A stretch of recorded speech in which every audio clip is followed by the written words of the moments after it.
ఏ రాష్ట్రంలో ఏ పార్టీ అయినా అధికారంలోకి రావాలంటే ముఖ్యంగా ప్రజలకు వేసే గాలం ఏంటి? ఈ ఉచిత తాయిలాలు.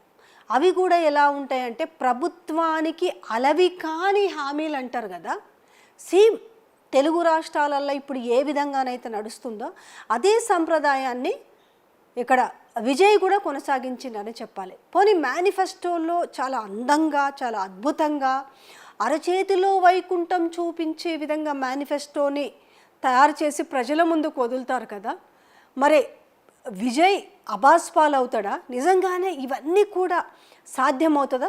ఇందులో మనం చూస్తే తెలుగు రాష్ట్రాల్లో కొన్ని అందులో ఉన్నవే ఉన్నాయి, ఆల్మోస్ట్ ఉన్నాయి.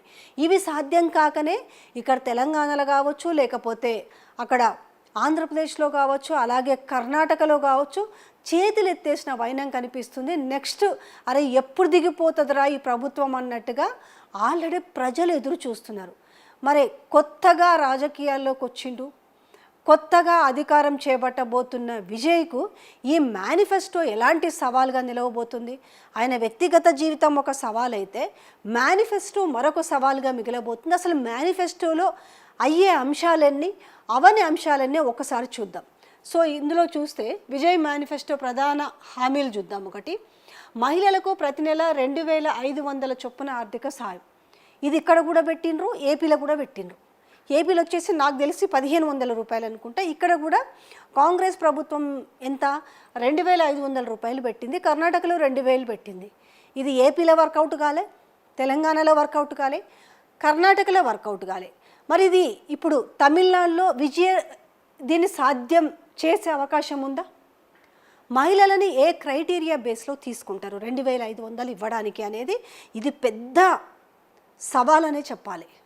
సో ఎందుకంటే పరిపాలన ఎంత బాగా చేసినప్పటికీ ఒకవేళ, ఎందుకంటే కొత్తగా రాజకీయాలకు చాలా ప్రూవ్ చేసుకోవాల్సిన అంశం ఉంది.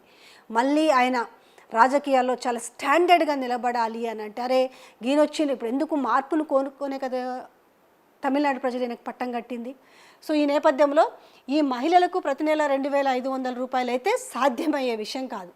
ఇకేంటి, ఏడాదికి ఉచితంగా 6 వంట గ్యాస్ సిలిండర్లు, తర్వాత మహిళల భద్రత కోసము ప్రత్యేక విభాగము, ప్రత్యేక మహిళా కోట్లు. సో కొత్తగా పెళ్లి చేసుకునే పేదింటి అమ్మాయిలకు 8 గ్రాముల బంగారము పట్టుచీర. సో ఈ బంగారం అనే కాన్సెప్ట్ని తెలంగాణలో కూడా పెట్టిరు, తులం బంగారం. ఆల్రెడీ బీఆర్ఎస్ ప్రభుత్వంలో గతంలో కళ్యాణ లక్ష్మి కింద 1,00,000 రూపాయలు ఇచ్చేవాళ్ళు. అయితే వీళ్ళు ఏం చేసిరు అంటే, మేము ఆ 1,00,000 రూపాయలతో పాటుగా తులం బంగారం ఇస్తామని కూడా మేనిఫెస్టోలో పెట్టారు. ఇప్పుడు కనీసం ఆ తులం బంగారం ఊసే దిక్కులేదు. 1,00,000 రూపాయలు ఇస్తే చాలరా అనే పరిస్థితికి ప్రజలు వచ్చిన నేపథ్యం కనిపిస్తుంది. తులం బంగారం విషయం వచ్చినప్పుడు బట్టి విక్రమార్క కావచ్చు, పొన్నం ప్రభాకర్ కావచ్చు, కొంతమంది ఎమ్మెల్యేలు కావచ్చు చేతులు ఎత్తేసిన వైనం కనిపించింది. 1,50,000 రూపాయలు తులం బంగారం అయినప్పుడు మేము బంగారం ఎట్లా ఇస్తామో అన్నారు. అయిపోయినా ఇక్కడికి అక్కడికి తేడా ఏముందనంటే 2 గ్రాముల బంగారం డిఫరెన్స్ ఉంది. పట్టుచీర అంటారా, పట్టుచీరది ఏముంది లేండి, 1000 రూపాయలు పెట్టినా వస్తుంది, 700 పెట్టినా వస్తుంది, ఏవో రెప్లికా పట్టులు వస్తాయి కదా, అది ఇవ్వచ్చు. కానీ ఈ 8 గ్రాముల బంగారం కూడా సాధ్యమయ్యే విషయం కాదు. రెండోది, మహిళా స్వయం సంఘాలకు 5 లక్షల వరకు వడ్డీ లేని రుణాలు. నైపుణ్య శిక్షణ పొందుతున్న నిరుద్యోగ గ్రాడ్యుయేట్లకు నెలకు 10,000 స్టైఫండ్. నైపుణ్యం శిక్షణ పొందిన నిరుద్యోగ గ్రాడ్యుయేట్లకు ఈడ కూడా నిరుద్యోగ భృతి పెట్టిరు. 3,000 రూపాయలు, 4,000 రూపాయలు వచ్చేసి సరూర్ నగర్ స్టేడియంలో ప్రియాంక గాంధీ నిరుద్యోగ డిక్లరేషన్ పేరుతో నిరుద్యోగ భృతి 4,000 రూపాయలు అన్నారు. ఇంతవరకు 10 పైసలు ఎట్లున్నాయో కూడా పాపం నిరుద్యోగులు చూడలేదు. పిల్లలను ప్రభుత్వ బళ్ళకు పంపే తల్లులకు ఏడాదికి 15,000 సాయము. సో ఇది వచ్చేసి ఏపీలో అమ్మఒడి పథకం కింద పెట్టినదే, సేమ్ ఇక్కడ కూడా దీన్ని తీసుకొచ్చి ఇచ్చేసారు. గ్రాడ్యుయేషన్ చేసిన వారికి నెలకు 15,000, డిప్లొమా చేసిన వారికి 2,500 చొప్పున నిరుద్యోగ వృత్తి. గ్రాడ్యుయేషన్ చేసిన వారికి 15,000, డిప్లొమా చేసిన వారికి 2,500 రూపాయల చొప్పున ఇస్తారట. ఇది కూడా సాధ్యమయ్యేది కాదనుకుంటున్నాను నేను. ఐఐటి చదివిన వారు నైపుణ్యం పెంచుకోవడానికి 8,000 సాయం. సీఎం పీపుల్ సర్వీస్ అసోసియేట్ ప్రోగ్రాంలో భాగంగా 5 లక్షల మంది యువతకు గ్రామ స్థాయిలో 18,000 జీతంతో ఉద్యోగ అవకాశాలు. ఇక ఇంటర్ నుంచి పిహెచ్డి వరకు చదివే విద్యార్థులకు పూచీకత్తు లేకుండానే 20 లక్షల వరకు రుణాలు, 5 ఎకరాల లోపు భూమి ఉన్న రైతులకు పూర్తి పంట రుణాల మాఫీ, పెద్ద రైతులకు పాక్షిక రుణమాఫీ. 5 ఎకరాల లోపు భూమి ఉన్న రైతులకు పూర్తి పంట రుణాల మాఫీ అట. ఇది కనుక చేస్తే రైతులకు చాలా మేలు చేసినట్టే. బట్ ఇది కూడా సాధ్యమవుతుందా లేదా కూడా ఆ నిర్ణయం మీకే వదిలేస్తున్నాం. ఇక వరికి క్వింటాలు 3,500, చెరుకుకి 4,500 చొప్పున మద్దతు ధర. కౌలు రైతులు, వ్యవసాయ కూలీలకు ఆర్థిక సాయం సేమ్ అది ఇక్కడ కూడా పెట్టిరు, అది ఇంతవరకు ఇంప్లిమెంట్ అవ్వలే. వ్యవసాయానికి నిరంతర ఉచిత విద్యుత్తు. ఇక ఇందులోనే ముఖ్య అంశాలు ఏంటివి? మహిళలకు నెలకు 2,500 సాయం నుంచి ఎంత కావాలి? 50,000 కోట్లు.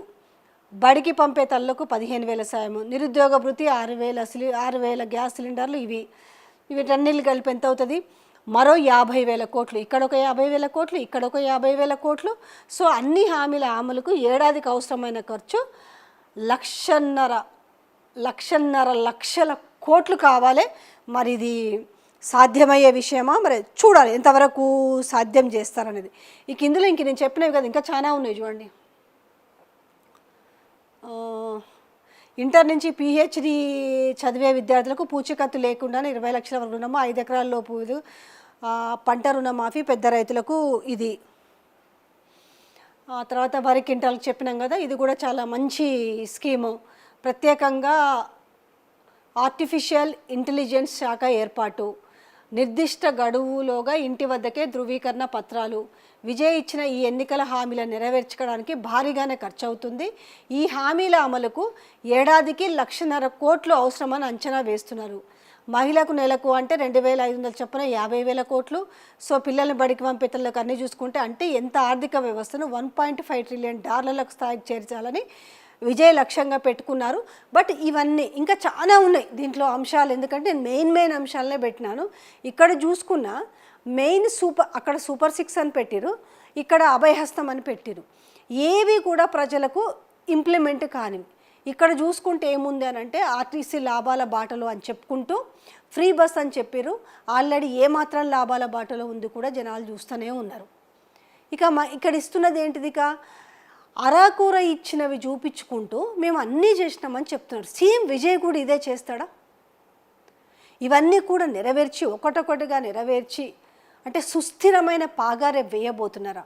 అంటే విజయ్ మేనిఫెస్టో కూడా రేపు ఆయన భవిష్యత్తుకి, ఆయన రాజకీయ భవిష్యత్తుకి మెయిన్ అనే చెప్పాలి. ఇది ఆల్రెడీ ఆయన వ్యక్తిగత జీవితాన్నే ఒక సాకుగా చూపించి ఆయన ఏ రకంగా రేపు ఆయన మీద సెటర్లు వేయబోతున్నారు, ఆయన దాని ధీటుగా ఏ విధంగా ఎదుర్కోబోతున్నారు అనేది ఒక పెద్ద సవాల్. అయితే ఆల్రెడీ ఆమెను జయలలితగా క్రియేట్ చేస్తూ, అంటే ఒక ఎంజీఆర్, ఒక జయలలిత, ఈరోజు ఒక విజయ్, ఒక త్రిష ఆల్రెడీ ఇప్పుడు ఒక స్థానంలో, ఇప్పుడు ఏదైతే ఆయన ఖాళీ చేసే స్థానం ఏదైతే ఉందో అక్కడ ఆమెను పెట్టేసి ఆమె డిప్యూటీ సీఎం చేయబోతున్నారని సో ఈ రకరకాల వార్తలు వస్తున్న నేపథ్యంలో ఈయన ఆల్రెడీ ఇప్పుడు ఆయనకు 11 సీట్ల మద్దతు కావాలి ఒకటి. అదే పెద్ద ఇప్పుడు హెడేక్, ఎవరితో పోతాడు మద్దతు ఏంటి అది అనేది.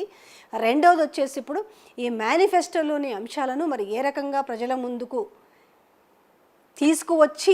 తీసుకొచ్చిండు, ప్రజల ముందుకైతే తీసుకొచ్చింది, కానీ దాన్ని ఏ రకంగా ఫుల్ఫిల్ చేస్తాడు, అది సాధ్యమయ్యే పని. ఒకవేళ సాధ్యమయ్యిందనుకో నిజంగా ఖచ్చితంగా, ఎందుకంటే ఏ ప్రభుత్వాలు కూడా ఇచ్చిన మేనిఫెస్టోని ఫుల్ఫిల్ చేయలేకపోతున్నారు. ఒకవేళ విజయ్ దీన్ని కనుక సంపూర్ణం చేయగలిగితే మాత్రం ఖచ్చితంగా మిగతా వాళ్ళకు కూడా ఒక ఎగ్జాంపుల్గా మిగిలిపోతాడు. లేదా ఒక కొత్త రాజకీయ అంకానికి ఏమైనా తెరలేపుతాడా, లేదంటే అందరిలాగానే గద్దెనెక్కిన తర్వాత పొమ్మంటాడా అనేది మాత్రం ఆయన ముందున్న సవాల్ అని చెప్పాలి.